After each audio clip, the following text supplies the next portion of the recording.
This episode is brought to you by Encore Business Group, Eric Cole Aesthetic and General Dentistry, Williams Chiropractic, Elite Winning Solutions, and Sal's Complete Home Painting and Handyman Services. Shayne Graham's Extra Points with Ron Walsh airs live Thursdays, 7 to 9 p.m. Eastern on Jethro.fm. Happy you could join us.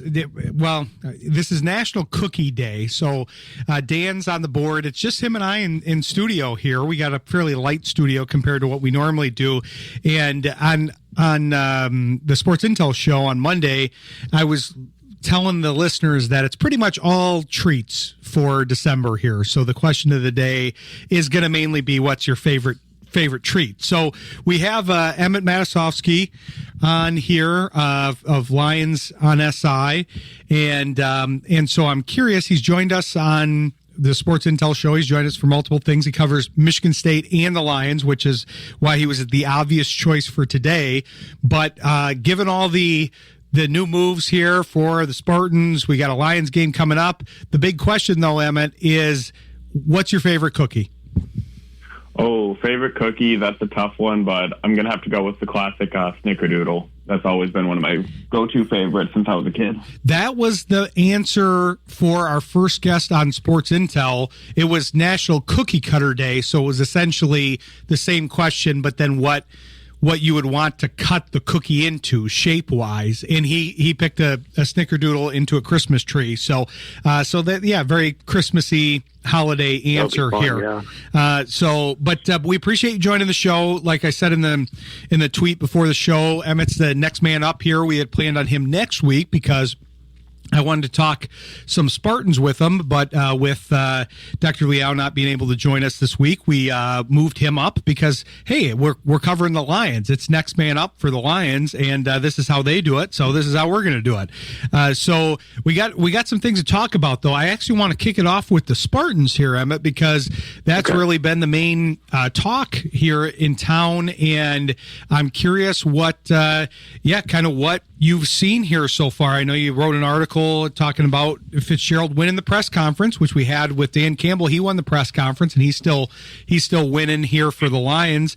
But this seems to be kind of an interesting acquisition for the Spartans. When I initially saw the news, I've been talking with you and Chris Solari and Robert Bondi and several of the folks on the Spartans beat, and the kind of what I was mainly hearing is that if he wasn't let go in the bye week, then they were going to hang on to Smith, because if they couldn't get into the coaching carousel early enough, then sometimes you don't find a dance partner. But what's interesting about that is Penn State decided to go that way, and now they don't have a dance partner when the music stopped, but the Spartans do. And I think maybe Penn State's dance partner was stolen by Crumble Cookies. I'm not sure about that. But what's the thoughts on Fitzgerald and the timing, I guess? Were you surprised by the timing of letting Smith go, and then we'll handle the Fitzgerald part next here? In a way, I was not surprised by the Smith being let go at the end of the season as opposed to in the lead up to any game. Just in part, after that bye week passed, this was a football team that, as battered as they were in terms of injury, as battered as they were in terms of being on a 6, 7, 8 game losing streak, this was a team that never gave up. The Spartans did not, despite being on the wrong end of the scoreboard 5 weeks in a row, 6 weeks in a row, 7 weeks in a row, they did not go and quit. There was not any opting out, buying out you really saw from this team this year.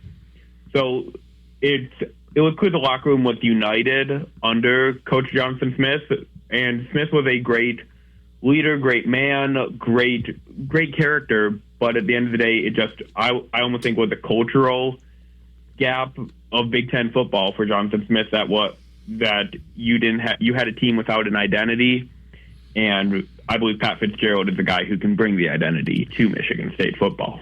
Interesting. So, I could see both sides of this, so I kind of want to talk about that. But so tell me more about kind of the cultural fit. More so he was coming in with more of the West Coast mindset, and now this is Midwest, hard-nosed football, and he didn't necessarily have have that piece kind of down because he was used to being more on the West Coast pack whatever number you want to use side of things? Yeah, personally, I prefer Tupac now with only two teams in it. I like that. So right now, in terms of having an identity, Jonathan Smith's teams at Oregon State always tended to have receivers that can get separations, offensive line that can hold up and block well, and they would have a way to win in the trenches. But overall, this Jonathan Smith team could not pave the way in the trenches against Big Ten defenses. I'm not sure if that was just Big Ten or injury or what had really saw the gap between what you saw at Oregon State versus Michigan State, but you didn't see any tangible progress either, which was, I believe, a factor in why he was let go. You didn't have any player really stand out as this player is progressing extremely well. Nick Marsh needed an extra game. Remember, he only played in 11 as a freshman. He needed an extra game to surpass his receiving totals. So you just did not really see much progress or tangible, this team has an identity. For example, this was brought up by, I believe, Matt Sheehan on his podcast about you have two different fourth and short situations during the game against Iowa. A 4th and 2, 12 seconds before halftime, and a 4th and 2 with a minute left into the game. One time you go for it before half, one time you punt it away and trust in your defense. But there was no defense or offense. You really had no identity of trusting your defense or letting your offense ground and pound and gain those yards. So it was just really, you did not have any center point or any real, this is what we're going to do. And when you don't have that alignment, I guess is the way you could say it, which seems to be the phrase of the week, you are not going to see that really come to fruition, I guess is the best way to say it. You don't have anything to really believe in for it. You don't have that progress to believe in. Was the issue under Jonathan Smith, because you're 2 years in, 24 games in, and you still don't know what this team has as, well, we're going to do this. We're going to rely on this. You can't rely on the offensive line. You can't rely on your skill position players to create separation and just straight out talent, like what you saw with Mel Tucker in the K9 year, for example. And you don't have a defense where you can say, yeah, the defense will win us these games, like you did for, say, 2018, 2019 Michigan State under Mark D'Antonio. Interesting. Yeah, I see what you're saying, because, I mean, I feel like we're having kind of a version of that same type of conversation with Campbell, because it always comes down to his decision making, and sometimes they talk about the end of half, end of game decision making.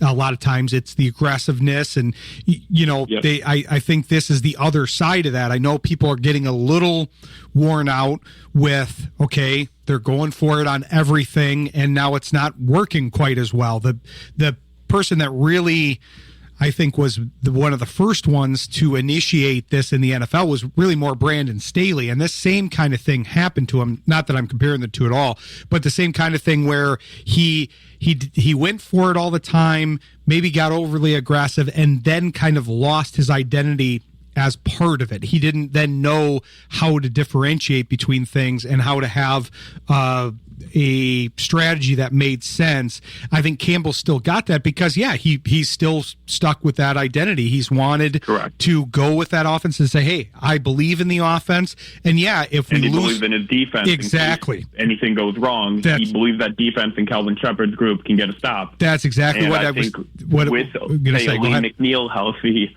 Lee McNeil, for example, he's healthy. If you can really get Marcus Davenport producing again, if Aiden Hutchinson doesn't have as much focus on one side because you have a Marcus Davenport and Al-Qadim Muhammad, then you have a much better chance and opportunity against any team, I would say. I agree, and I like that they've stuck with that strategy, and we'll pick that conversation up after the break here too, because I want to talk about that, but I want to finish up the state conversation because I do think it's interesting because they definitely went with a culture builder style guy. He's had kind of a mixed bag. He produced pretty well at Northwestern, then had some controversy while he was there, but there seemed to be a move that also you're talking about kind of motivating the team and having a team culture. I feel like this was a donor base motivating move too, because that's what BAT was supposed to kind of bring to Michigan State, the ability to raise funds and get that part of things cleaned up and have that buoy the rest of the program. I feel like Fitzgerald, for better or worse, not really even comparing him to Smith, I feel like that motivates the base more than Smith. Do you think that factored into the decision as well?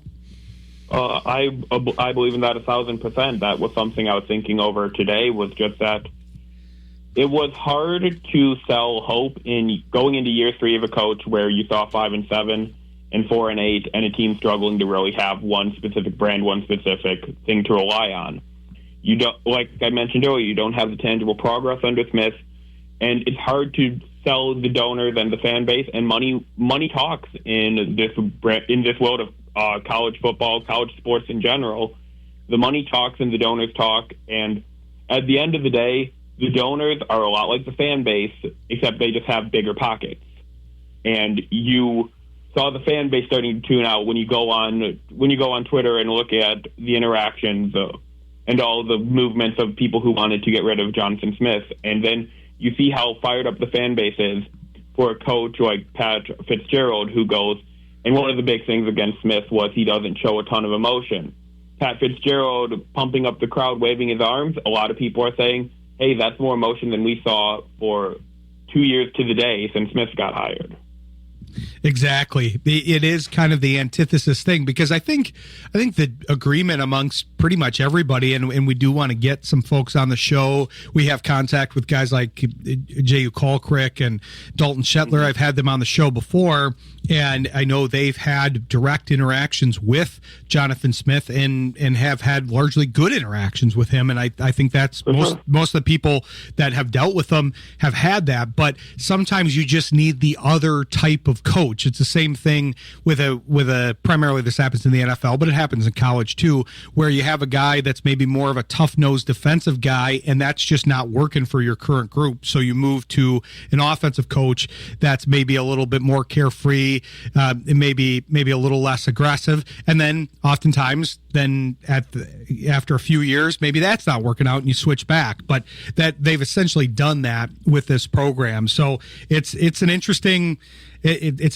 change. I think it's going to bring a lot of eyes to the program from both outside and within the program. It's amazing to me that they made this change when they did, and they still got their guy and got a pretty good choice. And Penn State is still out there looking for somebody. That juxtaposition is interesting to me. But the part that was confusing to me about the timing is Fitzgerald really had to get on the phones. I mean, he had to work hard to retain who he could. It seemed like he did pretty well. He even retained Kate Kaufman here locally from East Kentwood, and he has a pretty good list of folks that he was able to retain. So hopefully that means he can bring some people in via the portal for the sake of Michigan State. But I think they've got momentum with this move. It seems like they're looking for this to be the rising tide that kind of lifts all the boats there. Yeah, I completely agree that he basically got on the phone, and during his introductory press conference, he's like, "Sorry if my voice is raspy. I've basically been on the phone nonstop since getting hired yesterday." And you have to realize, especially with the way college football works now, he had signing day 2 days after he got hired, 1 day after his introductory press conference. National Signing Day is still going on right now. The Spartans, I believe, are expected to still land current commit Jeremiah Favorite on Friday. And then you also have to realize the day after National Signing Day, that period ends. If I'm not mistaken, the transfer portal a 15-day transfer portal window opens for Michigan State football due to a new coach being hired. That is something I confirmed with an MSU spokesperson, was that 5 days after the day of hire is Saturday. So the Spartans could have players hit the portal as early as Saturday due to the existing NCAA rules that went into effect in October, with the transfer portal window opening immediately 5 days within a coach hire. Which we'll have to see what happens with that part of it. I know there's big names like Marsh wanting Marsh to and leave. Frazier have announced their intentions to. Yes, that is correct. But yeah, obviously, hopefully on the other side of that, he's able to bring people in that window. But it's interesting stuff. I'm glad you could cover that. That's part of the reason we wanted you on. But we got to do some Lions coverage too. We got to preview the game here a little bit. So we'll take a quick break and we'll come back with Emmett Matasovsky of Lions on SI and talk some Lions. Stick with us. You're listening to Shayne Graham's Extra Points on Jethro FM. Happy to come back here with Emmett Matasovsky. Gave us some good stuff about Michigan State. We'll be covering them with him here and some of the other people on the beat as time goes by in the off season as well, because we'll be able to pay better attention to the off season here in the show. And we'll also have Emmett on the other show on Sports Intel to talk some basketball. We won't have more room for it this time, but we'll have him on the other show because we got to talk some Lions here, Emmett. I feel like by your comment talking about kind of McNeil coming back in full force and Davenport coming back, I feel like you have some positivity about this team, and I think that's what we need. They're 7-5. They got a big game today, and basically this is kind of I hate to say it's a make or break game, but really by the odds of it, if they win, they're over a 50% chance to make the playoffs. If they lose, they're under 15% chance to make the playoffs. So this is a big game. The Cowboys are pretty hot. They're also in the playoff race. And so I'm curious kind of how you feel about what's going on here. I think the best way to describe this game is that it is make or break for both teams. I mean, Dallas is 6-5-1, Detroit 7-5. Both teams, if they want to remain in the playoff race, they have to find a way to win tonight. And I would say I feel somewhat positive, especially Aidan McNeil being back. You saw great flashes out of him during the game last week against Green Bay, and last year against Dallas, it's worth mentioning, he had 2 sacks in that 47-9 blowout. So you feel good looking at the historic records, but at the same time, this Detroit team is down. This Detroit team's down players, I believe. Alasika's confirmed out for the game, so you are going to be seeing the third different starting guard most likely for the Lions in this season alone, which obviously not a success for winning, not a recipe for success for winning football when you're down players. They've been dealing with the injury bug again this year, and it has. Yeah. Unfortunately, it was that way last year, and there was a lot of reason to believe it would be different this year. It was different, but not different enough. Unfortunately, they did have some guys that were supposed to be back, but then those guys became guys like Terry Arnold, who he was supposed to be back, and then it isn't really coming back. The Laporta injury is huge. I feel like that's not one that people are talking about as much because we inherently focused on a lot of the defensive stuff. But man, that he was having a great year, and he was really improving as a blocker and doing very well as a receiver, and he was giving another level to that offense. And him going out, I feel like that was one of the single biggest hits. You're also talking about the offensive line. They've not had a lot of continuity there either. No, not at all. And then you have that glimmer of hope with Frank Ragnow returning, and then Ragnow with, I believe it was a grade 3 hamstring injury, which basically, if I'm not mistaken, is hamstring off the bone or completely torn. You have that glimmer of hope then for it to get ripped away with something that most of us wouldn't be able to walk off, and Ragnow thought he could play with it. So that's always, that's a hard blow even to the morale when you think you have this great leader coming back to the program, and great leader and great centerpiece who happens to be in the middle of the line, and you don't have that piece anymore. That is definitely a blow to the gut for this team, and you're just down. You're down on all aspects of the game. You have your punt returner, Khalif Raymond, I believe, is out. You have Terrion Arnold out. You have I don't believe Malcolm Rodriguez is back, if I'm not mistaken. Then you've been rotating around defensive linemen. I believe Josh Pascal is still out. Offensive line, you had 3 of your starting 5 on the injury report. One of them confirmed out. 4 of your starting 5 on the injury report. 1 confirmed out, and he was the backup to the starting left guard, Christian Mahogany, who was removed. So you just have injuries galore, and that is just a factor going against the Lions. You're down to tight end, I believe, 4 at this point with Zylstra, Wright, and Laporta all out. There is a lot that you are not as hopeful about, I think is the best way to phrase it. Amon-Ra St. Brown being out for after 4 snaps last game and then being back this game. Interested to see how Amon-Ra is going to play tonight. That's a big one. I mean, obviously he's one of their most important offensive players, but then you have Raymond out in addition to that, and then, like we said, Laporta. There's going to be some pressure on some of these other offensive pieces because, how complete is he? He's a gamer. He's going to try to do everything he can, and thankfully he's more of a quickness guy than a speed guy. So hopefully he can make that work and still be a threat over the middle, and then you got Williams over the top. We probably will see more of Tesla for this game, which a lot of people in the area, specifically since he's from here, will be excited about. And he's shown a lot of flashes. I think a lot of people want to see more of Tesla, but I think that's more to do with his understanding of the offense as a whole and what he needs to do on every play, and less about maybe the ability to catch the ball. He needs to be in the right spot, and it's a complicated offense. He's got to figure all that out. So it'll be interesting because both these teams are kind of a little bit slow on the start. The Cowboys have pulled off 2 back-to-back pretty big wins that have put them back into contention here against the Eagles and Chiefs, but they started kind of slow in each game. So I think the start is going to be key for these games. But I know you wrote a good article about kind of who needs to step up. So I wanted to give you a chance to highlight some of those guys that you view in your mind that they've got to bring it here today. Yeah. So 2 players that came to mind right away for me were Owen McNeil, Aiden Hutchinson. You can get that pressure, especially considering it feels like every time the Lions and Cowboys play, Dak Prescott gets a lot of yards through the air, and if you can try to make him uncomfortable, you can hopefully get to that same situation where last year he ended up throwing, I believe, 3 interceptions in the blowout.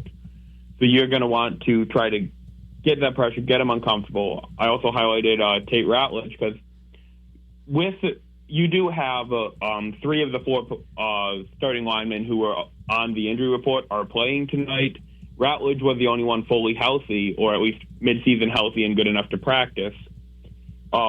You always have that factor of, yes, they are playing and starting tonight, but it's more likely one of them is going to go down just because they're injured. They're playing injured right now, and you have to have that player able to communicate, and it might have to be the rookie being able to communicate everything out because he's had these consistent reps at this point. Then Jameson Williams was a player I also highlighted because Amon-Ra's status was up in the air, and Williams, if he can have a game that's similar to his 144-yard, 1-touchdown performance last week, you feel a lot better about their odds. About the Lions' odds just in general, because you have a receiver go for 150 and you can get Amon-Ra involved, even if it's in a limited capacity, then you feel better about it. David Montgomery being able to go between the tackles, especially when you have an injured offensive line, you might not be able to have that same push you do. So him being able to turn his legs and fall forward can prove crucial in this game is one of the main things I elected to highlight. I agree. Yeah, there's a lot of guys, and they're going to be bringing it here this week. The coaching staff clearly had urgency. They know the numbers just like we do, some of the numbers that we've talked about, and they need to turn some momentum around. I really felt like they had a chance to really stack some momentum kind of on top of itself here with the fact that if they could have pulled out that Thanksgiving game after the Ragnow announcement, I felt like that was kind of what they needed to turn the season around. Unfortunately, the reverse happened. They lost the Packers game, and then the Ragnow thing, as you highlighted, got taken away basically 72 hours later. So that is interesting to me because I think a lot of people are thinking, well, what happened there? He's not necessarily ready? Was he trying to get back with the team? Grade 3, how did he not know? But that guy's so tough that I feel like he could have a hamstring off the bone and not know. But hopefully everything's okay there. They've got some key injury issues, and hopefully they can solve some of them. He's probably done, but the guys that are on the team, the Kirby Josephs of the world, Terry Arnold had an injury-riddled season. Hopefully they can get those guys back eventually, but they've got to go next man up here, and they're trying to do that. So hopefully they can make it work. But we appreciate you joining the show, and we appreciate you highlighting all this stuff. Make sure to tell the people where they can follow you, not only for the Lions coverage, but for the Spartans coverage too, because we'll be talking about that on both shows here going forward. Of course. Thank you for having me on. So Spartan Shadows is where my MSU stuff is located. SpartanShadows.com. Usually most articles end up being either me or Ben Shadle, in addition to a couple of our talented writers like Joey Shaver. All of us, we put in the work and get to have some of these awesome experiences. Matt Eichstadt as well. And then Lions on SI. Usually most of my stuff winds up getting reposted. Usually when you look up Lions on SI, all four of us here at Lions on SI are extremely talented. Christian Boer, John Macron, and Vito Chirico. All of us, great group that works together, and all of them have really helped me progress as a writer, just as being the newest writer in the group. I just can't thank all of them enough. And I highly recommend checking out any of their work, so any of the stuff on Spartan Shadows as well. And then, and also usually I'm very active on Twitter at E_Matasovsky, MATASOVSKY 57.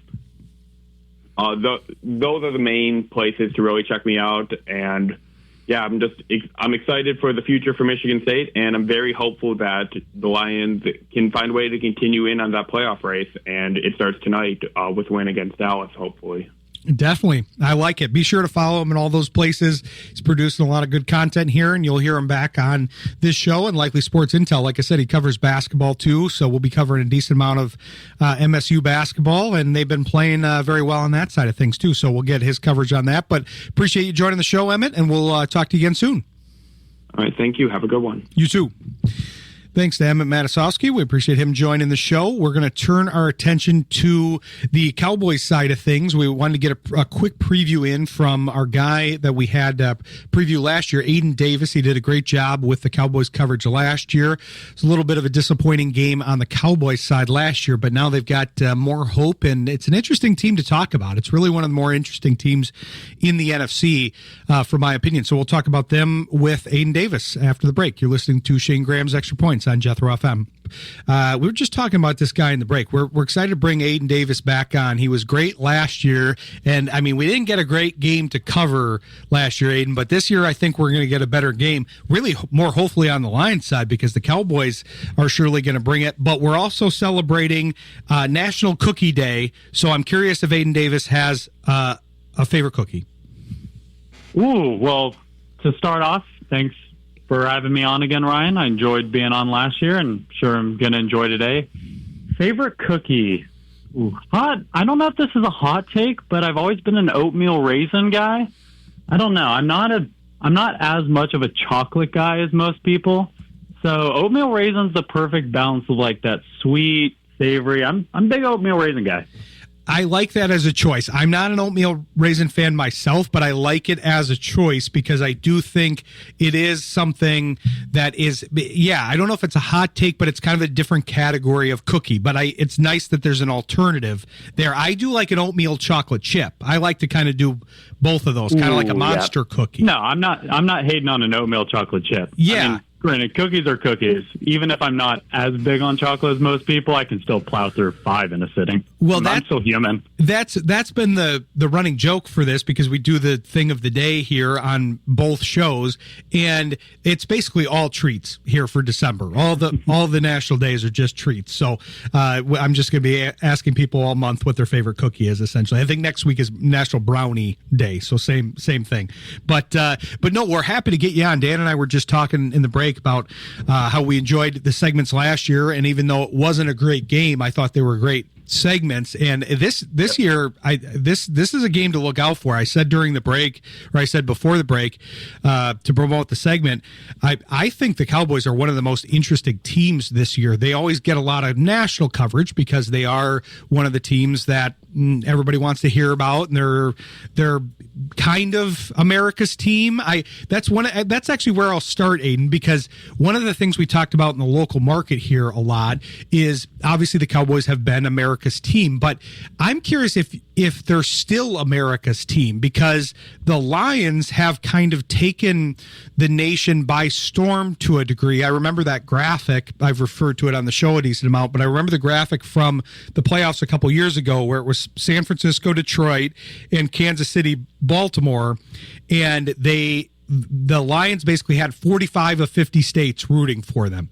And if Dallas was still in, if they were in, say, instead of San Francisco, and you switched California for Texas, I'm wondering how many neutral states they would have gotten, because they would have taken some neutral states from Detroit, but I'm wondering how many. I think I need to see that chart, because I'm wondering if we're in kind of a new era of kind of, can Detroit take over the nation's team mantle, because the Cowboys have had it forever, and that's a tough mantle to take over. Yeah, what I'll say about the Cowboys being America's team, I don't think it has the same connotation that it did in the 90s. Now, granted, the Cowboys are still going to draw eyeballs. I mean, you look at the Thanksgiving game against the Chiefs last week, reportedly the highest, most watched game ever, regular season game ever, blah, blah, blah. We get that all the time where we know people are watching the Cowboys. I don't know if that's necessarily all people tuning in to see their favorite team, the Dallas Cowboys. I think it's more of a result now of people knowing who the Cowboys are. And even as a Cowboys fan, I'm aware that it's fun to see the Cowboys continually fail after us fans say, this is our year, this is our year.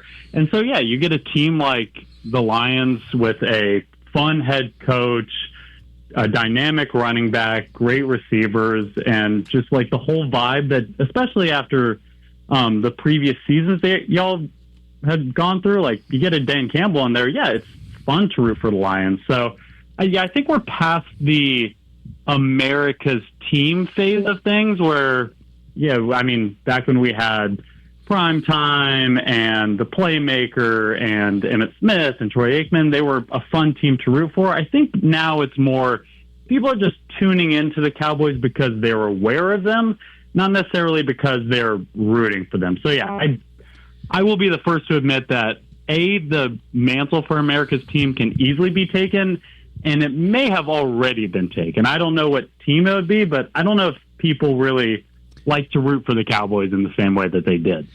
I think that's a good distinction. I like where you're going, because it was legitimately kind of just a theoretical thing, because it's something obviously we can get caught up in our local markets. Like you said, you're in that market, I'm in this market, but I do think you kind of hit the nail on the head, because it makes me think, I don't know if you like any of like the combat sports like UFC or professional wrestling even is like this, because they're able to book everything. It's the heels, the villains, exactly. They draw eyes, and so not that I'm trying to make the Cowboys into the villain, but that's kind of the path you're going down, and those are more of a moneymaker than the good guys. You need a villain to be toppled by the good guy, and maybe that's kind of where they've gravitated towards, and maybe that's somewhat where they always were, because it was like, okay, a lot of people love them and they got a lot of neutral fans back in the day, but then those neutral fans kind of stayed, but then the new neutral fans didn't necessarily adopt the Cowboys because they were there they were in the spotlight for too long. The same thing happens with other teams too. You could even think of the Chiefs in this sense, because when they first came on the scene and you had Andy Reid and his Hawaiian shirts and his mustache and his kind of general attitude, and you had the upstart Mahomes and you had all that stuff, like they were an easy team to root for. Now people are tired of hearing about Taylor Swift, and they're tired of the Hawaiian shirts, and they're tight. It's inevitably the same thing will happen with the Lions inevitably too if they stay in the spotlight for that long. Oh, well, we're tired of Dan Campbell going for it, and we're tired of the biting of the kneecaps. Whatever you get tired of, that there's a certain timeline to that, and I feel like the Cowboys had an extended timeline of being the team in the spotlight, and now, yeah, they're still in the spotlight, but maybe they turned heel, to use a wrestling term.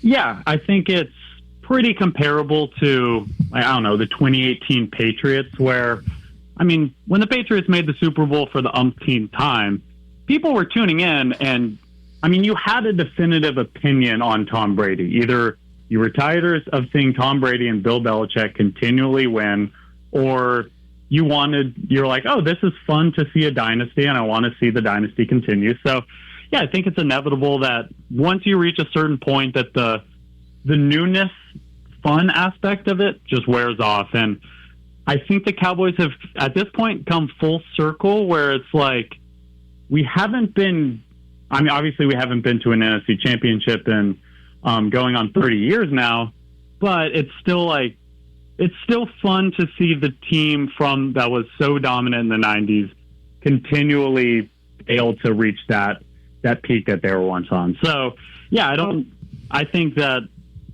if we're talking about approval rating, I would assume that the Cowboys are at the bottom. So that's the metric for America's team. Then, yeah, I think the Cowboys have ceded that mantle. Yeah, it's an interesting discussion. I didn't expect to get into it, but I like the discussion. I think it makes a lot of sense. And I mean, it's hard to get the country to agree on anything. So, so there's also that part of it too. So just agreeing on, hey, we're rooting against the Cowboys is something we always joke about that here in Michigan, because it's, you've got Michigan fans, you got Michigan State fans. I went to Indiana, so I'm an Indiana fan, but we all can agree to root against Ohio State. They're the kind of the uniter of like, well, we don't want them to win. If it's anybody else, we'd rather have them win over Ohio State. But I don't think the Cowboys are quite to that level, but they're still drawing a lot of eyes. And I think for this year, it makes a lot of sense. I'm intrigued by this team because they made a lot of moves, and I don't think those moves were looked at individually very positively. Probably the Pickens one initially. Then they made some low-key pickups like Javonte Williams.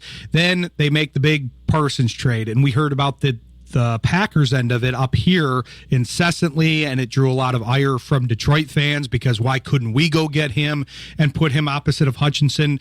But then quietly, the Cowboys reinforce the interior of their defensive line, go a little different route, and make a couple key deadline moves, not just the Quinnen Williams move, but the Wilson move as well. And lo and behold, they've turned that defense around and been one of the better teams in recent weeks since the trade deadline. Yeah, I do for two reasons. I owe every Lions fan who's listening an apology. A, for sending Micah Parsons to your division. I would have loved to keep him, and I obviously was not the one to do that, but sorry that you guys now have to deal with him. Wish we could still have him on the roster. And then also, yeah, as you mentioned, you're catching the Cowboys at a bad time if you're the Lions. If you, going pre-bye a few weeks ago, I think that all Cowboys fans are, whatever sliver of hope Jerry Jones had of maintaining the good graces of Cowboys fans was essentially out the window at that point, because it seemed like, yeah, Pickens, while CeeDee Lamb was injured, Pickens was doing well. So at least that move paid off. But the Parsons trade, clearly the defense was hurting. Everything on the defensive side of the ball was just not working. And so it looked like the Eberflus hire was bad. So essentially everything was every move that the Cowboys made this offseason was not paying off. And I still don't know exactly what caused the turnaround, whether it's we're playing because we just don't have a lot of depth. We're playing a lot of rookies on the defensive side of the ball. So guys like Ezeraku and Shannon Revel, who were kind of forced into the start, maybe they've gained some experience. They seem to be looking better post-bye. as well as, getting Quinnen Williams, Frank Clark to shore up that interior has helped. I don't know what's changed post-bye. I still don't know if I've fully bought in on the Cowboys as being quote-unquote contenders. But, yeah, things are looking different, and this is mostly the defense seems to have a fire to them that they just didn't have pre-bye. And I think it's a combination of a few things.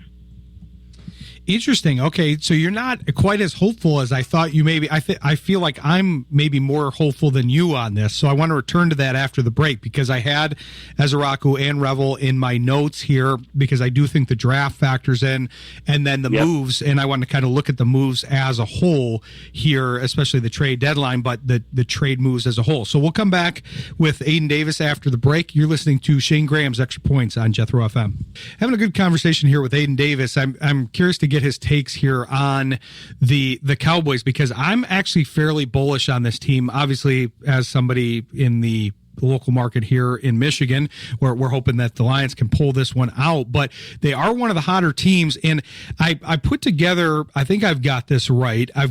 So they made a few moves. They made the Pickens move earlier, obviously, but basically ended up trading Parsons and Mozzie Smith for Quinnen Williams, Kenny Clark, Wilson, and Pickens, and then it ended up being a swap of picks along with that because he sent away a 7th for the Wilson trade. So it was basically like a couple 7ths, a 3rd, and a 2nd that turned into a 1st when you kind of cancel out all of the picks. That's a pretty good haul. I know that you're giving away Parsons, but it also, I think, is worth discussing the idea of, I know there's a lot of attention on the edge in modern day football. They're trying to lock in all these edges. They just did it with Hutchinson. Obviously, Myles Garrett was before that. You had Watt, TJ Watt before that. I'm wondering when we're going to shift to kind of what the Cowboys have, because they did really fortify the middle of that defense. They got Williams, but they also got Kenny Clark in that trade with Green Bay, and then they said, okay, let's give Ezeraku a shot. Let's give some of these other guys a shot on the outside, and that draft class is definitely factoring into this, but the pressure that they're getting up the middle, I mean, it's drastically, I think you guys were 29th in rush, essentially rush defense, yards to contact there, and now you're one of the best teams since the trade deadline. So, I mean, that single move of Williams really seemed to fortify, because obviously after losing Parsons, it wasn't great. And no matter that you had Pickens and you had Javonte Williams and you got the draft picks in there, Quinnen Williams was really the one that fortified everything, but that's kind of the part that seemed to help, along with Wilson, who I think is worth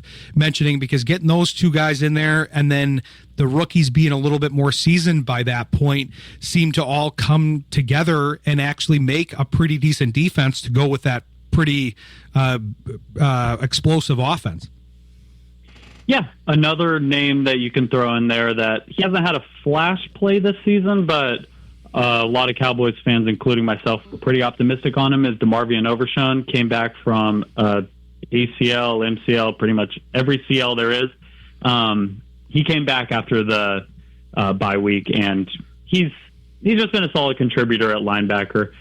But, yeah, I think kind of going back to our previous conversation, I do agree that the rush defense is drastically better, and it's something that, as a Cowboys fan, we haven't seen in a long time, because we obviously took Mozzie Smith few years ago. We took Mozzie Smith with the first overall pick, assuming he was going to fix all the run defense issues, and he was one of the bigger busts we've had in recent history. So, yeah, the Cowboys' run defense just hasn't been there, but we were able to always succeed because we had a good edge rush and we had defenders who were able to, Trayvon Diggs, Deron Bland, who were able to lock things down on the outside.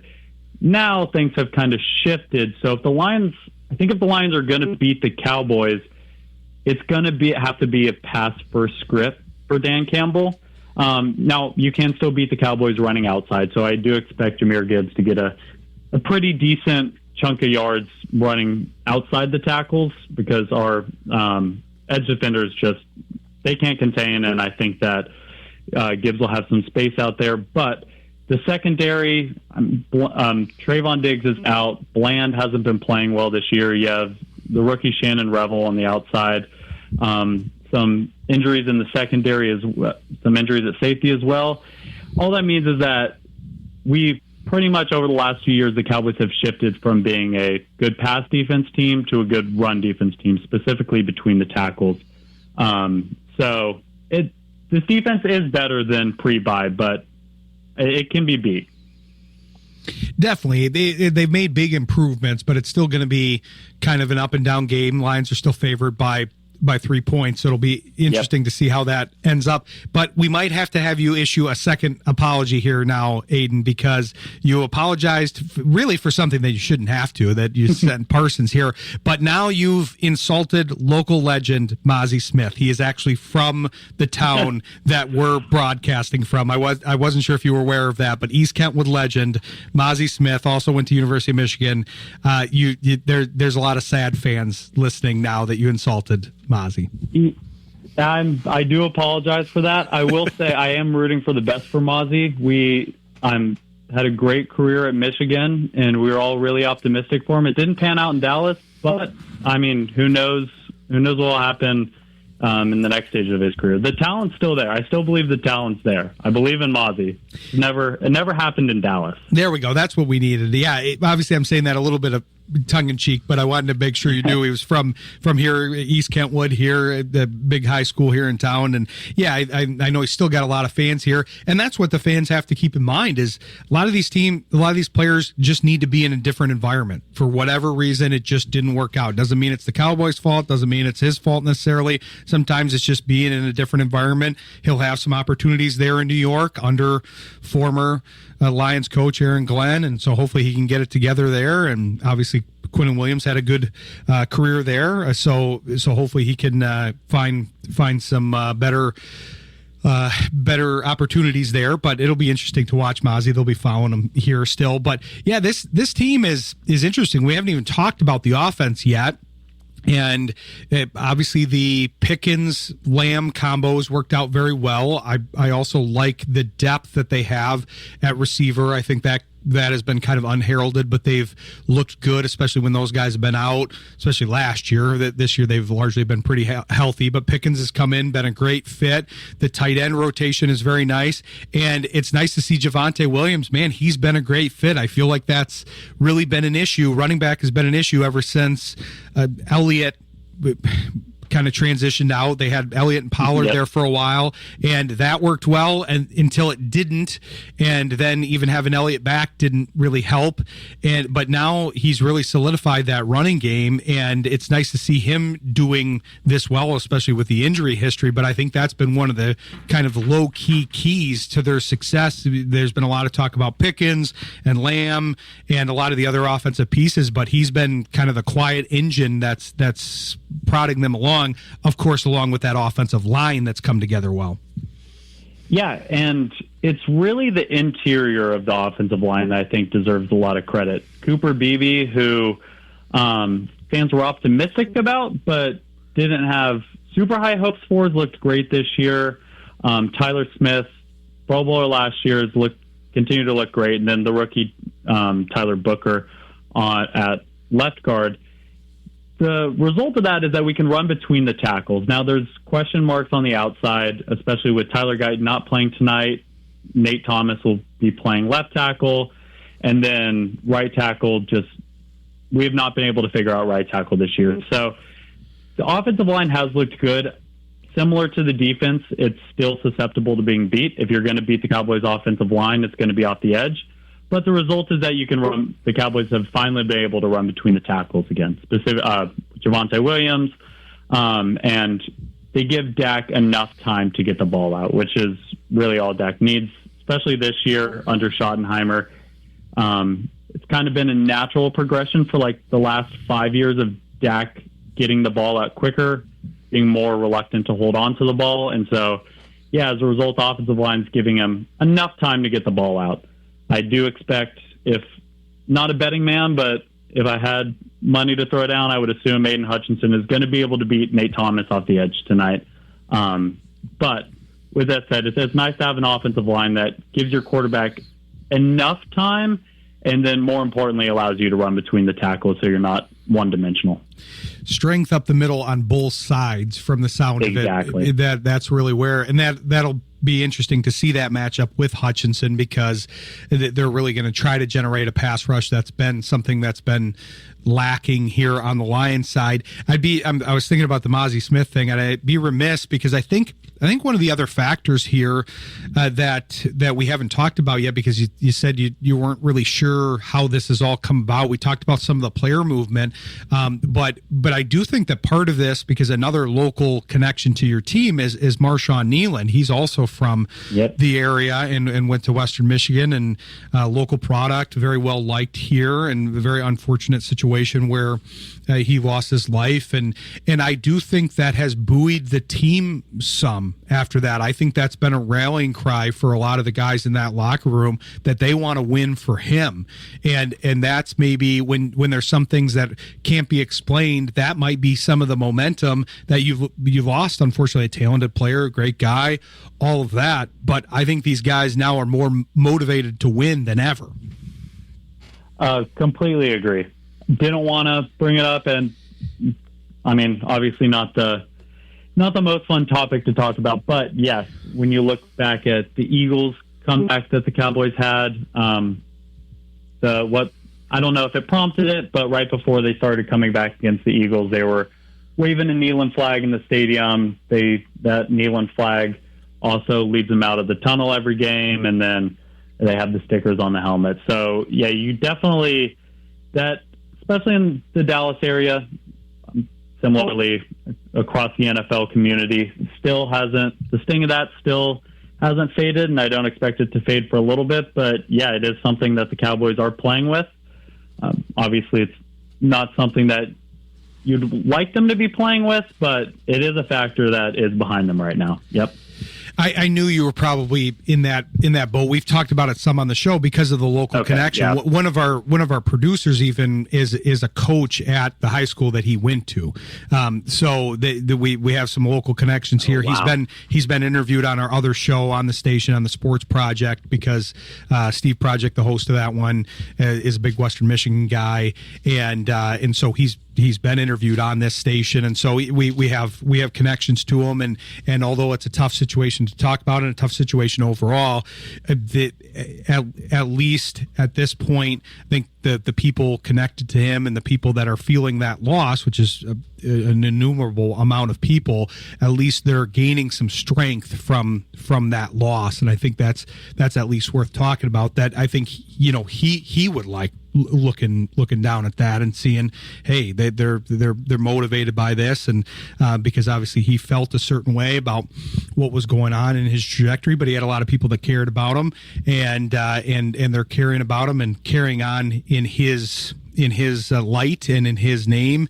And so I do think that's part of it, and I do think that's one of the things that's going on here, and one reason to root for the Cowboys. We were talking about reasons to not root for them. That's one reason to root for them, because they lost one of their brothers in there, and now hopefully they can pull out some games for them. Yeah, I mean, us Cowboys fans, we are all devastated by the loss, not only because of the football player, but because of the guy Marshawn Nealon was. I mean, it's something, things happen around the league, and you just realize how things are bigger than football, and that was absolutely one of them. Where, I mean, it's a guy that every Cowboys interview you watch, he's always the one cracking jokes, and it's tough. And obviously, if it's a good reminder to reach out to your loved ones and seek help if you need it. Exactly. That's one reason we like to highlight it. We also have Eric Kramer on the show a decent amount. I'm not sure if you're familiar with his story, but he's been a big mental health advocate, and so we lean into that because we try to be that on the show. So, but yeah, it's a good thing to talk about, to try to improve everybody else's situation, as far as, like you said, reach out to your loved ones, and it's bigger than football, some of this stuff, and these are people involved in these games here. So, but I'm curious here, what you think. I know you've given a good prediction on kind of what you think is needs to happen on the Lions side of things. What do you think about the game? What do you have a prediction score wise here?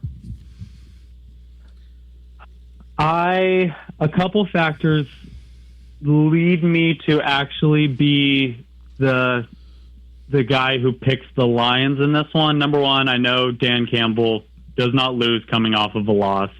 I don't like the fact that it's on the road, and also Cowboys have won 3 straight going into this one, including 2 big wins against the Eagles and Chiefs in back-to-back weeks. I just don't see them hitting that trifecta of 3 big games in a row, but I do think it's going to be high scoring. I expect the Cowboys to come out firing, attacking the secondary.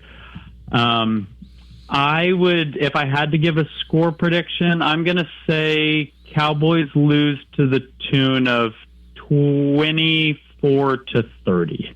Ooh, I was close with, as you were talking through that, I thought he's going to say Lions 27-24. So I was close to predicting that, but yeah, that's a good pick. I think the Cowboys are going to be tough in this one. And I think the good bet is on something strange happening, because 2 years we had the skipper reporting thing.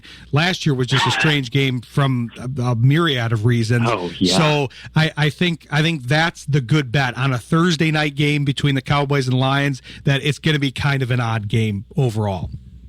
Hey, watch out for a James Houston revenge game sack. That would be that is a prediction that I'll give. And then that will make everybody here enraged, because they'll go, well, we should have kept him. We need edge rush right now. So even though he wasn't the best fit, but I am glad he got on somewhere else, and I'm glad he's getting some rotational snaps there in Dallas. But yeah, I like that way of ending it on James Houston. That's a good callback there. But it should be an interesting game. Excited to watch it. We'll have Aidan on next week to review the game with us. We'll be headed into the watch along with Shayne here after the break. But want to make sure to give Aidan a chance to plug. I was trying to look at Blogging the Boys and some of the other stuff. I'm not sure where your content is right now.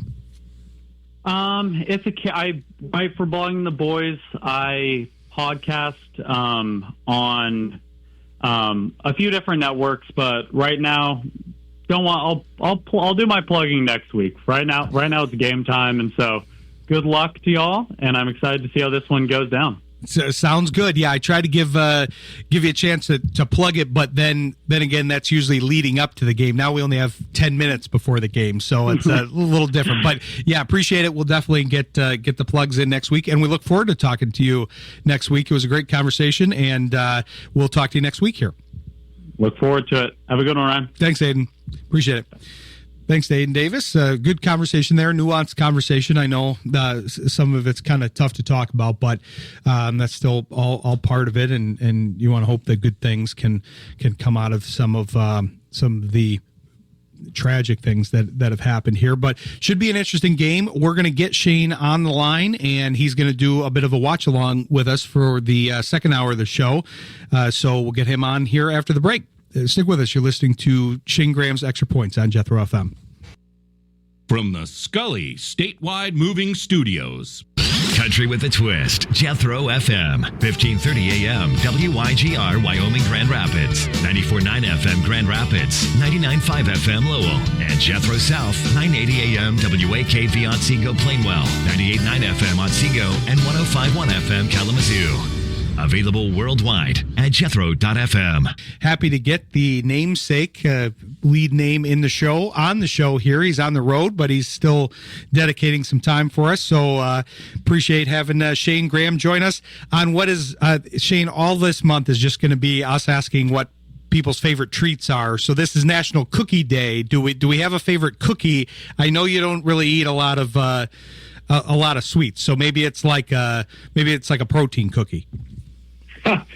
I wish I could say that. I actually used to get those protein cookies when they would have them in certain stores, but you look at the ingredient list and you see it's a bunch of stuff that you can't pronounce, so I kind of got out of that.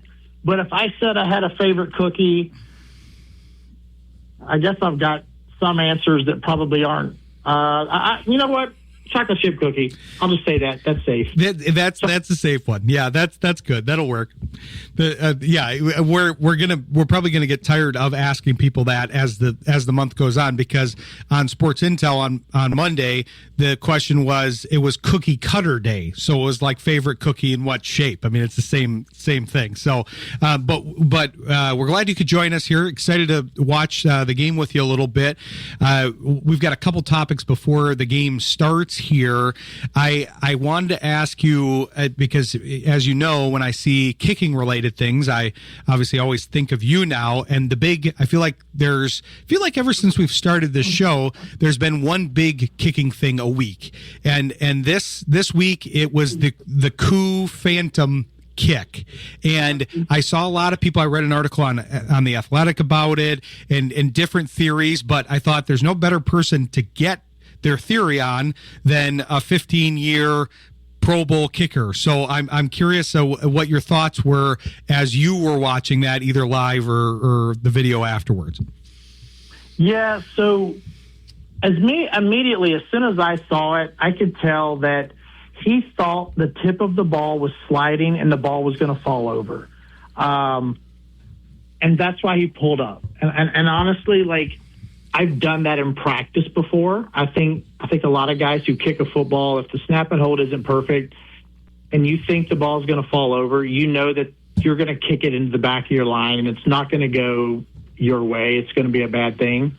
So he pulled up. Like, a lot of people seem to think he just hit the ground and his leg stopped. That does not happen. Like, as kickers, we've hit the ground before and our foot continues to move forward. Like, he definitely pulled up and did not finish the kick. So it's definitely like he just flinched, you know. It's like one of those things, like if he'd have kicked through it, it would have been fine, but he flinched. And unfortunately, like, it looks really bad, and it's just bad ball. And I think you have to have a contingency plan for that. And I actually used to have a drill that I would do where I would do a little hesitation and kind of like drop step and kick step, and I would do a one-step kick after that to be able to stay smooth and not panic, because psychologically you want to always be like inside of some sort of a process or rhythm. And if you practice those situations, you can actually pull through those uncharted waters, and they don't seem uncharted because you've actually practiced them before. That's one of the things that I'm definitely learning about you the more we talk about kicking scenarios. You had a contingency plan for everything, seemingly. You always were, it seemed like you wanted, because you can't know, it seems like 99% of the time it largely goes the same, but that's from the fan perspective. This led me to, researching this issue led me to a video where Jake Elliott was covering the whole, which I want to talk about this eventually, but basically the whole process of long snapper to holder to his kick and the different angles of the ball depending on where the wind is coming from and the distance of the kick, and that was a very interesting video. And you could do, we could do some good segments on that, and probably will when we can kind of spread out and talk about this stuff more, especially in the off season. But it was interesting to see that video and just get a small amount of the knowledge that you have, and then I get that from you every week. But there were some interesting theories going around about this, because I saw some people saying, well, he buried his foot into the ground so that he wouldn't record a miss, and so now it's a sack on the holder instead of him missing, because it would have been his first kick missed in New York. And I'm thinking that seemed like kind of an odd theory. And like you said, I mean, shoot, if you kicked the ground with the force that you normally kicked and didn't kick through or whatever, I mean, I'd be worried about an injury if you were kicking with that kind of force. So yeah, exactly. If you hit the ground that hard that it stops your foot, you're talking about probably ripping your rector femoris off the freaking bone. Like that is not a normal thing to happen. I mean, even think about this when we golf. how many times do we chunk behind the ball when we golf and we just rip a big piece of turf up and we still kind of fluff under the ball? It doesn't completely stop our swing. So that is how you have to kind of see it. Like, and do I think he was trying to avoid a recorded? Your brain can't work that fast. I'm sorry. Like that's what I was thinking. As much as I've studied psychology, I know that the brain works in certain processes, and it will never work that fast to compute that behavior. Like the visceral access of that movement and that response is impossible. That's exactly what I was thinking. I'm thinking, man, you're giving this guy way too much credit, and there's no way that a kicker that has kind of bounced around a little bit is going to be that concerned with that piece of it, because that's not going to help him at all. If he's burying that and stopping that kick to keep up his streak, the team is not going to take kindly to that. That is not going to help him and his future in the NFL at all. The part that you said about stopping it and kind of recorrecting for the reason of, hey, I don't want to hit a lineman with this, or I don't want to put it in play where it can be returned. That's a lot more plausible than, oh, I don't want my statistics to be affected here. Yeah, and I mean, I guess my life has revolved around it. So, like, for me, it's easy to take that for granted.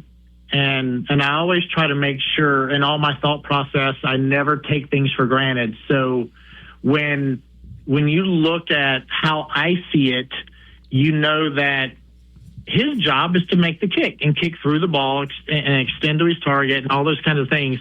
And it's like something made him flinch, and it was him seeing the ball look like the bottom of the tip was going to slip out from under the ball and it was going to fall over to the right. And honestly, I saw that movement when they had a super close slow motion zoom in. I saw that movement, and I knew that's exactly what he had to have thought. And then apparently he gave an interview, and that's what he said. So I kind of already predicted and knew that. But it's like, I think when we don't see that as the average lay person, it's easy for us to take for granted, like, the ball looked perfect, why didn't he kick it? And that's all people see. But I really think that it was just an instinct that just happened in such a split moment that it just looked bad. And, you know, you have to have a contingency plan. That's all I can really say is you when you live in the process and you live in the moment, you have to have a contingency plan so that you have a process for that moment. That's one of the most fascinating things, like I said, that I learn every week when we talk about this, that it's just that there's a contingency plan for everything with you when you were playing, and it makes sense because you do get more time. You get a lot of time on the sidelines to go through this stuff and time in practice to go through this stuff. So although you want to kick, I'm sure there's a limit to how much you're going to kick, because it's like, okay, yeah, I need to practice a certain amount. I need to make sure I've got these situations down, but really it's planning for what else can happen, because you can only go through the motions and exercise those muscles so many times in a given practice window or whatever you're trying to do, training window. You've got to work on other things in addition to honing your primary skill. Absolutely. And, you know, one of the biggest things about programming your brain is repetition is the only way to truly build habit. And when we talk about having a contingency plan for when things don't always go the way you want them to go, is you have to practice things not going the way you want them to go. And none of us ever want to do that. That's in life in general, right? Like you never want to think that things aren't going to go perfect, but you have to be ready for those moments. And in a situation like that, it's almost like, how many times can I practice the perfect situation? Yes. When you see kickers, if you look on YouTube and you look up kickers and you look on social media, you see kickers kicking in practice or, you know, posting their own videos of their training.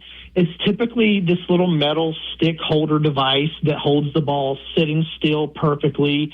It's probably sitting there for about a minute before you kick it. And it's like in a game, you have 1.29 seconds from snap to kick to get everything figured out.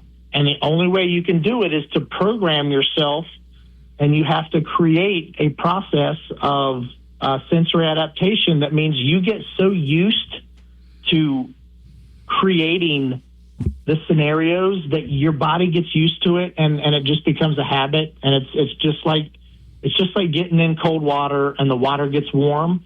You have to get so used to it that it's normal. I get that. Yeah, that's a good description, because a lot of this is psychological versus it's the combination, psychological and physical. So that's a great explanation of that. I noticed I got the game pulled up here. The Lions are driving. We got to take a quick break. Hopefully they can continue to drive into the break. And one of the things that I wanted to talk about, we talked about a different kick, but I wanted to talk about the kick off and and kind of how things have changed a little bit, because you're talking about the repetition, but now the goals of the kickoff are a little bit different. So I want to talk about that, and hopefully maybe we'll have a score by the time we come back from break. But stick with us. You're listening to Shayne Graham's Extra Points on Jethro FM. We did have a score just then, but it was a Jake Bates kick, so very apropos for our show, Shayne, that we got a field goal to kick things off, but at least they're on the scoreboard.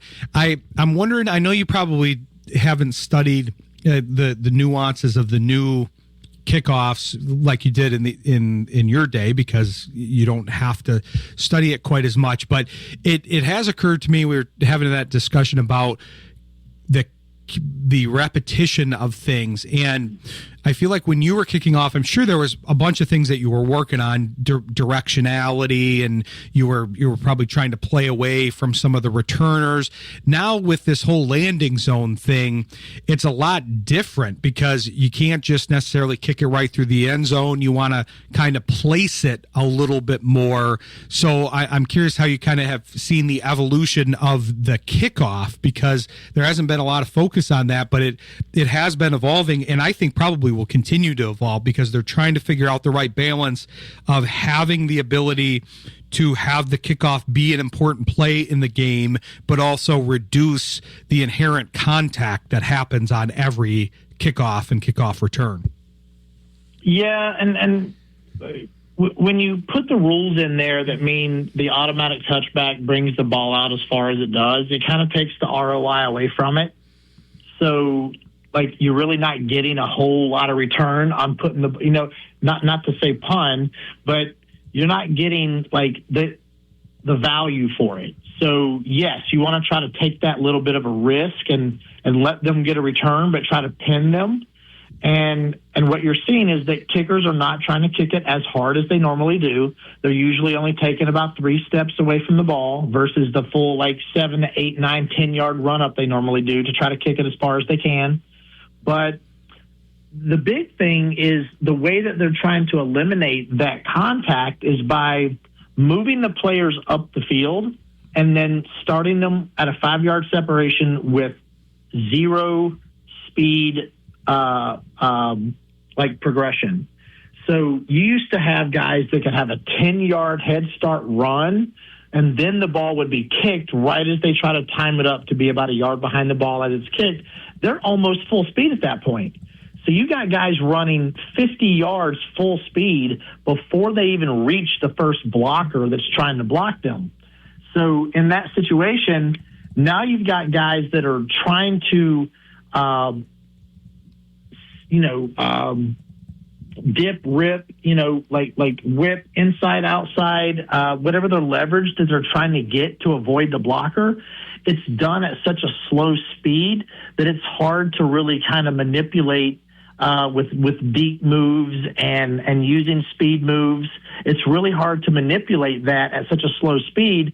So you're almost getting a blocker has the opportunity to make contact so easily that it could be an advantage for the return team, but yet it's hard to really, without having the open space and the placement of where your strategic blockers are located and what direction they're running from to try to create the angles and the blocks, it makes it really difficult. And it's almost like an ISO run play. And it's just try to create some sort of delay in the coverage man's run and then let the returner play off of what angles and leverages he sees come open. And it's tough. It really is.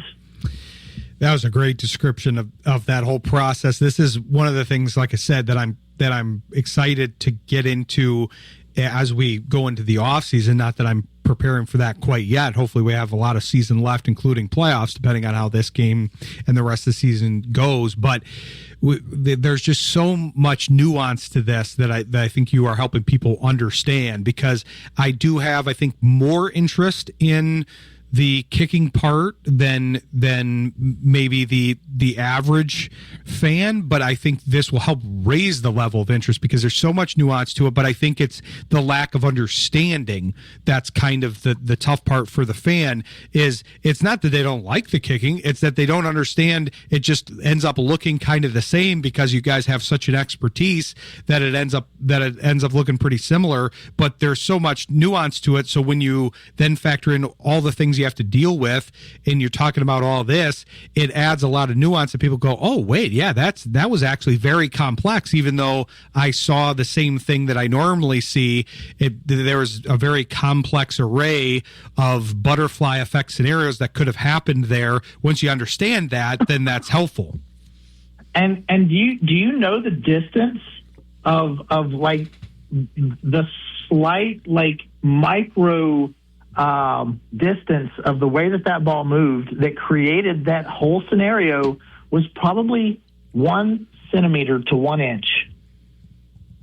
That's, so like, yeah, being able to see that is just so hard to do for the average person that doesn't look at that every single day with a microscope. Exactly, and you have such an in-depth knowledge of it.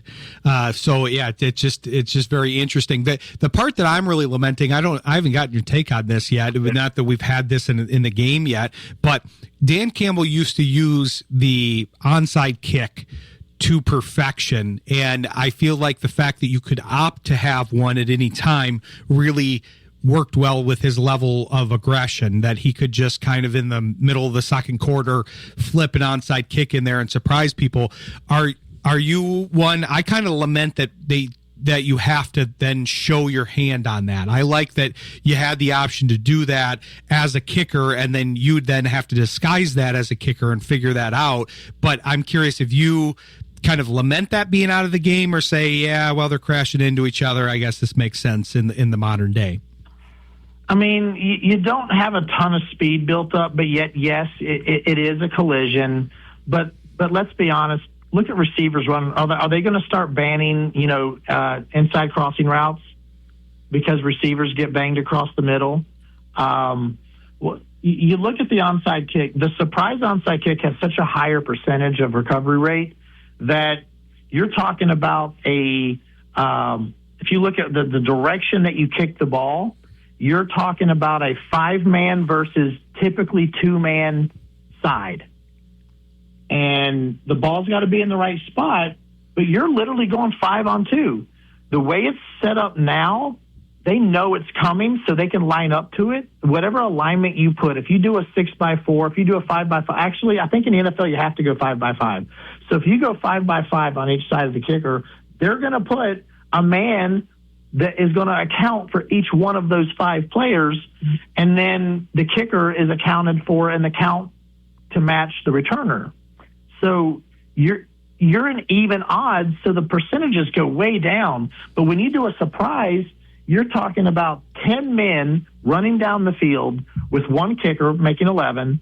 Now you've got a 5-man or 6-man front going against 10 people. And if you choose one side or the other, it's 5 versus 2 or 5 versus 3. You're usually going to try to go to the 2-man side.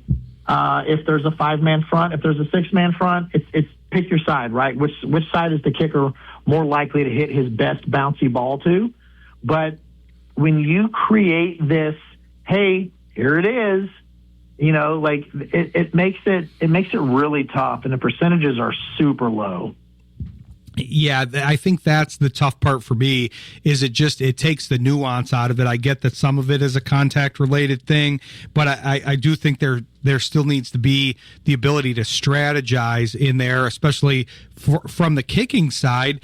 All that stuff that you just described, you've taken a lot of that out of it, and it'd be nice for the special teams coaches, the Dave Phipps of the world you used to coach as well, to have to be able to do that, or be able to do that, just period. But it's an interesting description. I've been meaning to ask you that. We got to take another quick break here, but now the Cowboys have the ball back. They're appropriately taking a kick here, so we'll get the result of that, and we got two good kickers in this game to talk about with Shayne. But we'll come back with Shayne Graham after the break. Stick with us. You're listening to Shayne Graham's Extra Points on Jethro FM. Appropriately enough, we just got another field goal. Are we only going to have field goals while we're on the air with you? I feel like this is booked very appropriately here, since the NFL is able to book everything in advance and it's all scripted. They've scripted 2 field goals for us. That's perfect. Do you chuckle at this stuff when people say, because it's funny to me, I was never involved in the game, but people like you that have been involved in the game for so long, how do you react when people are like, oh, well, the NFL is scripted? That's quite the performance that you guys put on. You needed to win, instead of a Pro Bowl, you needed to win an Academy Award for the performance you guys all put on.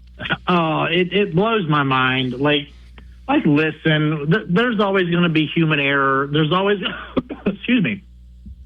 There's always going to be the potential that there, maybe somebody got to, or whatever. But to say there's a script, I mean, there's some words I could use about that I'm going to not use, but these guys are playing for their livelihoods. They're playing for their future careers. They're playing for their jobs. They're playing for their family, and they're playing for their pride.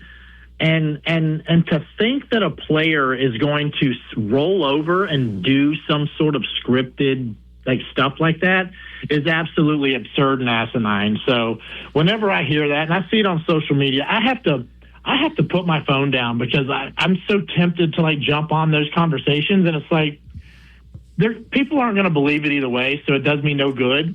But it's like, come on. Well, that's why I prefer to make fun of it, because it's like, yeah, you can't if that's where you're coming from, that you think that that's plausible, then reasoning with that person is really not going to help, because they're ignoring reason to even have that premise. Maybe they're playing too many video games or something at that point. But because whenever you have that theory with so many people involved, it's like you would be able to keep it quiet that it was scripted with thousands, tens of thousands, hundreds of thousands of people that would have to be involved in all of this. It's just funny to me. But I do like that we got two field goals here, and these are 2 good kickers. That was occurring to me because I'm a big Jake Bates fan. I know you are as well, but man, this guy on the other side, he's quite the kicker. So I'm curious how you take him in, because I mean, he is virtually automatic, and he's got leg for days here, Brandon Aubrey. Yeah. I mean, I think he's one of those anomalies that you have to be impressed with. I mean, he's got a background in soccer like many of us did, but he took that background way longer than most of us did. Most of us gave up soccer in high school and continued as a kicker of some sort, whether we made it to college or not. I know I was very, very fortunate and very blessed, to be honest, to make it where I did. But a guy like him, who never really played college football, played pro soccer, I think. He played pro soccer, am I correct? I'm not sure if he played pro. I'm gonna pull that up while you're talking. Or maybe he played soccer in college, but then, kind of made his way through, and he had a great coach that he worked with in Brian Egan in Dallas, Texas, who's a good friend of mine.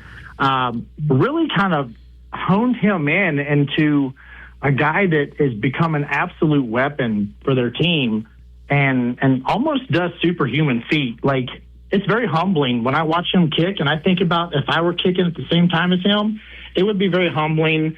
And I'll be the first to tell you that I didn't have what he has, and it's impressive. It really is. Well, that's good of you to admit. I mean, you obviously were in the top 0.1% of that field, but I mean, I think most kickers would probably say the same. I mean, I've heard a lot of kickers in even the current league speak very highly of him. I've got his profile up now. He was drafted by Toronto FC of the Major League Soccer league, and he was, I guess, on the reserve team, and then he moved to Bethlehem Steel FC. But yeah, he was drafted. But this story, because this is the same with Bates too, he was drafted in Major League Soccer, then he moved to the USFL before, which I remember that, but before going to the NFL. And we've talked about this with kind of discovering kickers, and you travel around and you have your school and you're trying to help these young kickers. But it's just amazing to me that some of the top guys in the game, Bates and Aubrey, the two guys in this game, could go kind of unfounded for so long, and he didn't even make it into the league. I forgot how late Aubrey made it into the league as far as his age goes. He's 30 now, and he was signed to the Cowboys in 2023. So basically he's 27, 28 when he gets signed. And that's just amazing to me that such a good kicker could slip through, but you also have the coaching and people developing at different times like you're talking about. So I'm sure that's part of it, as he got with your friend who was his coach and then learned and honed his skills there. But it's amazing that a guy with his skill set went unfounded for so long. Well, the one thing I can attest to is I know that it's not easy to make it in the NFL. Okay, you are one of 32 people in the world to have that job on a Sunday. And you look at the odds of making it to that, and it's astounding. It took me 2 years out of college. And I can tell you, I worked a ton of part-time jobs. My story's different than his. He got to play, pro soccer before he ended up making it, so he had something else going on. For me, I was working part-time jobs. I mean, part of that time I was living out of my car. And those are the things that people don't really know about me, because that's not really advertised. But I can tell you those are the things I'm the most proud of. And nothing in life is ever going to be easy. And you have to go through struggle. And he did a great job of it. And I'm extremely proud of him for everything he's gone through. But the fact that he was sharpened by that struggle is something that I try to tell people every day when I talk to them, is if you're not sharpened by the struggle that you're given and you're only dulled and dented and scratched, then you have to find a different path, right? Like, you have to be solution oriented. And he did not let the struggle create lethal wounds. He turned that into a polishing, sharpening edge, and that's how you have to see struggle, as something that just sharpens you and makes you better. And that worked for him, and he did a great job of it. But he has overcome so much that it's also been the ability for him to not be afraid of the times that things don't go well. And I kind of beat a dead horse with that subject, but you think about it, that fear of failure that runs in all of us, when you actually get to go through failure a few times, you start to lose that feeling of how bad it feels, and it starts to feel like, you know what, I can get past this, I can beat this. And that's something that I think he's done a great job of. I don't think this is a dead horse. I like what you're talking about, and inspirational words from Shayne Graham here. I'm really liking this because, yeah, it's the whole diamonds and dust thing. You can turn the pressure can turn you into a diamond, or it can turn you into dust, and a lot of that is up to your level of motivation and stick-to-itiveness to fight through that. But it also speaks to what you were talking about earlier, because you're talking about having to go through the scenarios and understanding, okay, this is this is what happens when everything goes well, and I have to practice that scenario, but I also have to account for what if something goes wrong, what if the snap goes wrong, what if the hold is off, what if there's wind, what if there's all these other myriad of issues. But it's the same thing with life in general. The ability to have gone through a tough situation and realize that you were up to the task and able to fight through is a huge learning experience that then can make the next time, because like you said, we all hit these bumps in the road, and the ability to work through them is key, because if you proved it to yourself once, then you can go, okay, yeah, I got through the last thing, then I can get through this too. And especially for a kicker that you kind of have to have nerves of steel, I feel like exercising that particular muscle is very important, because like you said, it doesn't happen overnight, and it usually doesn't happen without some struggle. And so getting through that struggle, understanding you can surpass that and rise above, is an important thing, especially because you're going to have trials and tribulations, even if you have a Pro Bowl career like you did or like he does. Ryan, I think we need to do a call-in show where we just help people with everyday stuff. You know what I'm saying? Because I enjoy this subject so much because it really hits close to my heart. But when you understand that sometimes those rough patches are what really get us there, it's understanding that I can get through this. I can get through this. It's not so bad. And if it is so bad, I'm going to keep fighting. I'm going to keep fighting. I'm going to get through this. And really just taking all of the steps that it's going to take to get through it and finding yourself at least reaching up each time. And it sounds so cliche, and sometimes I feel embarrassed and silly when I talk about this, but it's like if you don't keep at least reaching up, then you're giving up, and you can't give up. You have to keep reaching, and that's just kind of like a life lesson. But it's also like no one who made it in a pro sport, no one who made it in any kind of success ever just rolled forward and things worked out perfect. And it's tough sometimes, but seeing stories like Jake Bates, I mean, what was he, a bricklayer? I'm going to have to look that up too. I feel like I know his career pretty well, but I did not remember that part. That before a before teacher, the UFL. Or maybe there was another kicker who was a bricklayer or something. But like you see these stories of guys that like nothing was going their way, but they kept trying. And honestly, that was me. That was me as well.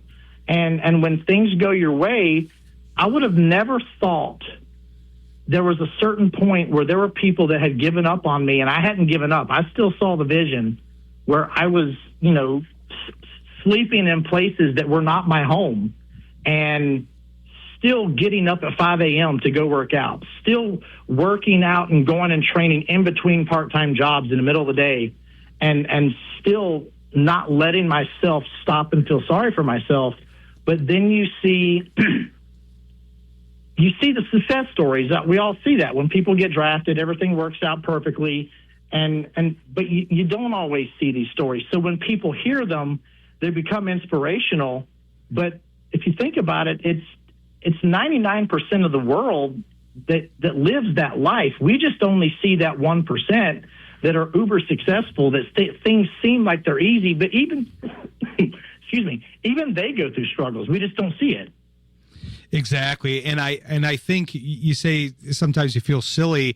I think we have to kind of destigmatize that to a certain extent, because it's probably kind of for a couple different reasons. People sometimes don't want to talk about, well, this is how I succeeded, because you obviously, there's a lot of modesty in that. You're talking about how you were living out of your car, you were in a tough situation. It's not that, hey, look at me, look at what I was able to do. You want to inspire other people by your story. I like the call-in. I'm usually resistant to call-ins, but this call-in idea I think I could get behind, because it is nice to be able to use your story to help other people and help them overcome. And I think that's something we could kind of work with in the off season. I also want to have a longer form interview at some point in the off season and talk about a lot of your story, because that is very inspirational, and there are so many stories like that. So I think that's part of what I want to do. Kind of similar idea. I want to talk with some of the folks that you and I both know in the sports world and talk about their journeys and do longer form interviews where we talk about their inspirational journeys. A lot of these guys that you're talking about, I also did look it up, and you're right. He got drafted by the Texans. He got cut in camp, and then he took a job as a brick salesman in the Houston area. Brick said, you know what? I'm embarrassed. I tend to brag about my memory, and the fact that I said bricklayer versus brick salesman, it makes me a fraud. I'm sorry. I think we've got to give you the credit on this one. The fact that you thought of the brick thing and remember the brick thing is incredible to me. I mean, salesman, maybe he laid a few too. I'm just looking at Wikipedia. Let's just assume he laid some while he was doing it. Probably as part of the sales pitch, you got to lay some. Yeah. Well, listen, I'll be one of the first to ever tell you that I'll take accountability for my mistakes. And while that was not a big mistake, I still think the fact that he was a brick salesman, let's compare. If you put that on a list and you had people say, what would you rather be when you grow up, a brick salesman or an NFL kicker? I think we can know the answer to that. Yeah, I think it might be. We were talking about this in one of the earlier segments. I think it's hard to get anything to be unanimous nowadays, but I feel like that would be as close to unanimous as you could possibly get. I absolutely agree. But no, that's an amazing poll. I did not know that. I knew he had flirted with the NFL with another team. I didn't know that then he had a hiatus before he did the whole UFL thing. So yeah, it's just, I mean, I feel like this is really a category that's rife for a lot of that's ripe for a lot of inspirational stories. Like you said, there's got to be a ton of a 53-man roster. There's probably 53 of them. But the idea that kickers, just the journey that you guys have to have, I feel like that's a category that pretty much everybody has a story, maybe not exactly like yours, but an inspirational story. Yeah, and you know what? It's easy for me because I'm friends with so many guys that have done it. I mentor as many people as I can.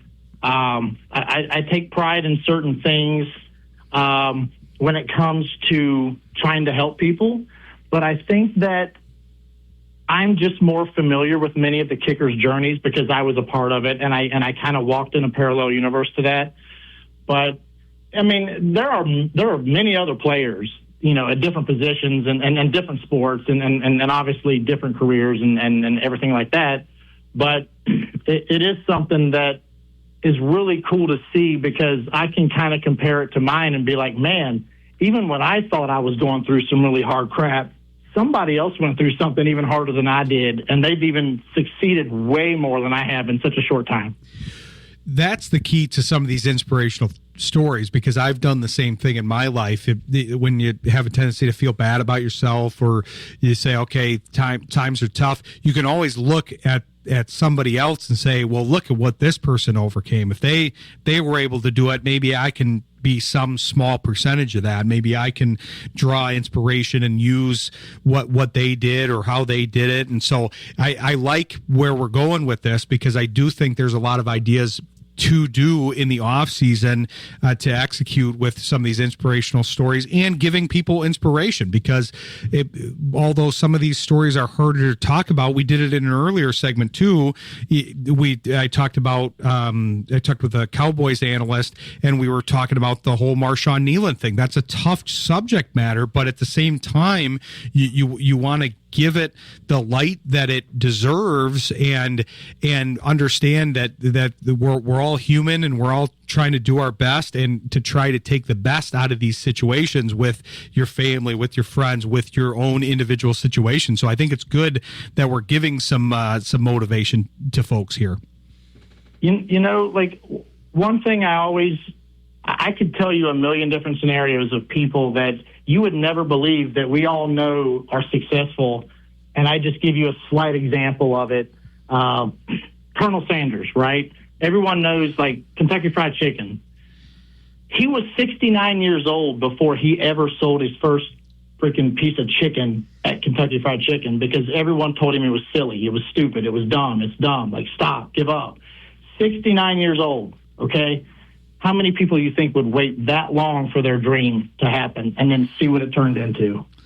Exactly. That's past retirement age, basically, for most people. 65 normal retirement age. So there are so many stories, and I think this is a good path to kind of understanding where we might go with some of the content in the off season, because that's something where we can really build on this subject matter. So I'm excited to talk about this stuff with you more. I appreciate you doing the watch along with me. We just did have a Lions score. I know it's tough to get it on the road here, so I wanted to update the fans. We had a Lions score, and now they're up 10-3. So not only did you motivate the people out there, Shayne, we got a winning score before we let you go here of 10-3. So hopefully they can continue that here.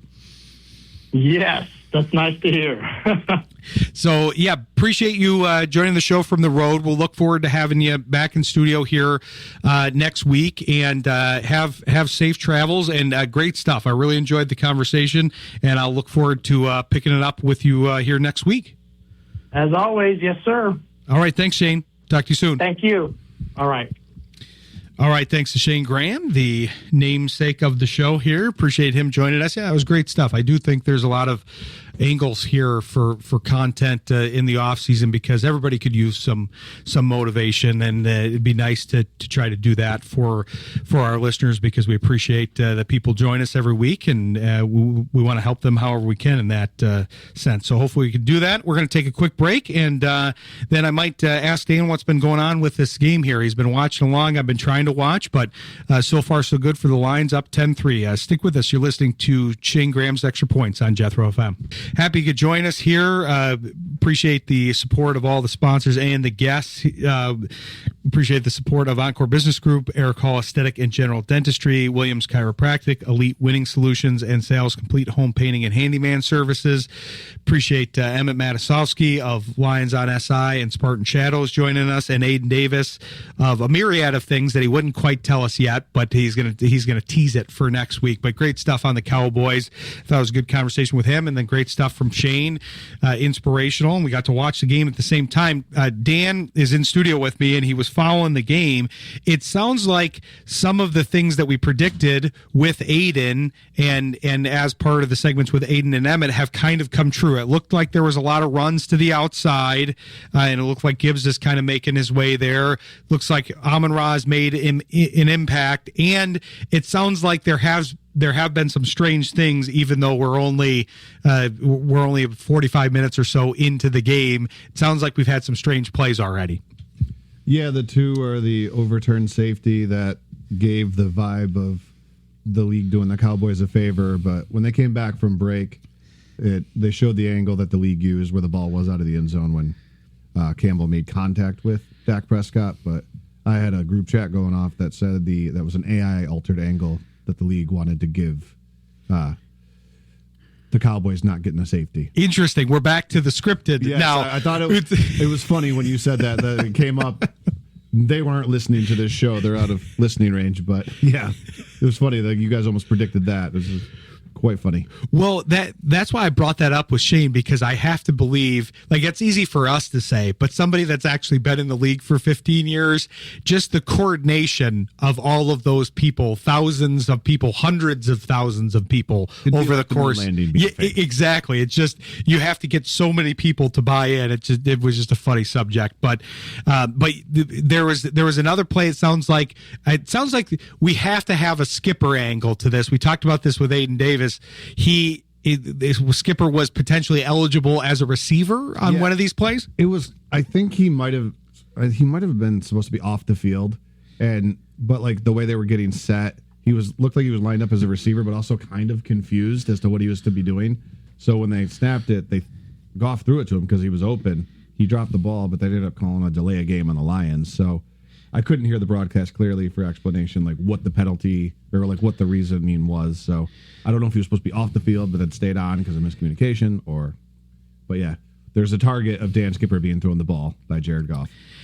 I feel like no matter what happens in this Cowboys-Lions rivalry, we have to have Skipper-related content for it. Now it's like forced in there because we know that the Lions can be kind of like this. I mean, we saw this last year with some of the things that they did in response to the game the year before. Right. And now I feel like this is a play call that was designed for this game. I mean, the look on Dan Campbell's face would make me think either he just appreciates the Bates sense of humor or he had something planned. I mean, this is a fan base. We didn't talk about this with Aidan because I didn't really want to vilify him when we were talking about the different things. But it did seem like, I mean, this is a fan base that basically had Dan Campbell move. So there's that. Yeah.